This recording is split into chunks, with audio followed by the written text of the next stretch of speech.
Battery চালিত রিকশা দৌড়াতে ভোগান্তিতে পড়েছেন পঞ্চগড় পৌরবাসী। প্রশিক্ষণবিহীন চালক আর অনিয়ন্ত্রিত গতির কারণে মাঝে মধ্যেই ঘটছে দুর্ঘটনা। যানজটেরও অন্যতম কারণ এই রিকশা।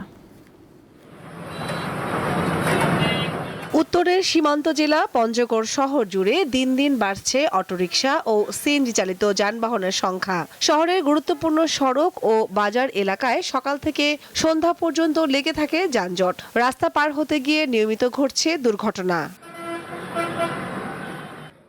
জেলা রিকশা ভ্যান শ্রমিক ইউনিয়নের তথ্য মতে শহরে প্রতিদিন গড়ে 2000 ইজি বাইক ও 4000 ব্যাটারি চালিত রিকশা এবং 4000 ব্যাটারি চালিত ভ্যান চলাচল করছে। এর মধ্যে অধিকাংশ চালকের নেই ড্রাইভিং লাইসেন্স কিংবা প্রয়োজনীয় প্রশিক্ষণ। অনিয়ন্ত্রিত অটোগুলিকে একটা নিয়ন্ত্রণের মধ্যে, একটা কাঠামোর মধ্যে নিয়ে আসলে এটা শহরের সুশৃঙ্খলতা ফিরে আসবে।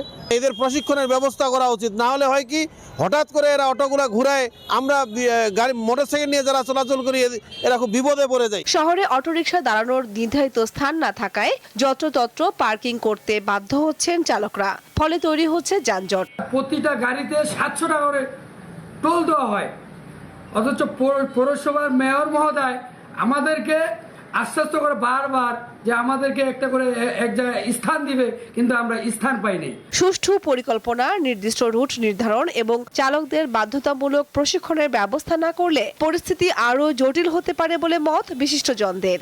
এদিকে জেলার পুলিশ সুপার জানিয়েছেন, যানজট নিরসনে নিরলস কাজ করে যাচ্ছে ট্রাফিক পুলিশ। পাশাপাশি পরিচালনা করা হচ্ছে মোবাইল কোর্ট। ট্রাফিক ব্যবস্থা নিয়ন্ত্রণ এবং গাড়ি ঘোড়া নিয়ন্ত্রণে আমরা কার্যকর ভূমিকা রাখছি। ইনশাল্লাহ কোথাও যেন কোনো গাড়ি অযাচিতভাবে কোথাও না দাঁড়ায়, ওনাদের সামনে পড়ার সাথে সাথে এই যে ইয়েগুলো আছে, পরিবহনগুলো আছে, সেগুলোকে আমরা কিছু বিরুদ্ধে আমরা আইনগত ব্যবস্থা গ্রহণ করি এবং কিছুকে আমরা ওয়ার্নিং দিই। স্থানীয়রা মনে করেন, পঞ্চগড় শহরে বাড়তে থাকা অটোরিকশা ও সিএনজির চাপ সামাল দিতে প্রয়োজন কার্যকর উদ্যোগ, সচেতনতা আর কঠোর নজরদারিতেই মিলতে পারে সমাধান।